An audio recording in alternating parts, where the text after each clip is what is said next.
കണ്ണൂർ സർവകലാശാലയിലെ ചോദ്യപേപ്പർ ചോർച്ചയിൽ Greenwoods college principal P അജീഷിന്റെ മുൻകൂർ ജാമ്യ ഹർജി തള്ളി. കാസർഗോഡ് ജില്ലാ അഡീഷണൽ സെഷൻസ് കോടതിയാണ് ഹർജി തള്ളിയത്. വിവരങ്ങളുമായി സരീഷ് പി കെ നമുക്കൊപ്പം ചേരുകയാണ്. സരീഷ്, വിവരങ്ങൾ.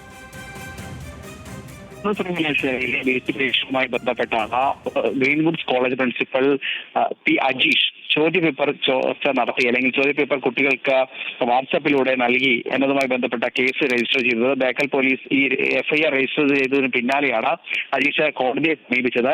കഴിഞ്ഞ 3 തവണ ഇത് വാദം കേൾക്കാനായി ഈ ഹർജി കേൾക്കാനായി കോടതി എടുത്തെങ്കിലും പിന്നീട് മാറ്റിവെക്കുകയായിരുന്നു. ഒടുവിൽ ഇന്നാണ് ജില്ലാ സെഷൻസ് കോടതി ജഡ്ജി പ്രിയ ഈ കോടതി ഉണ്ടായത്. അതീവ ഗൗരവമായ വിഷയമാണ് ഇത്. പ്രിൻസിപ്പൽ എന്ന നിലയിൽ ഗൗരവം കാണിച്ചില്ല.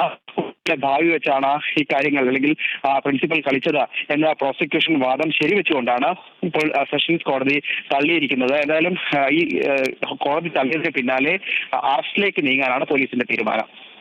ശരി.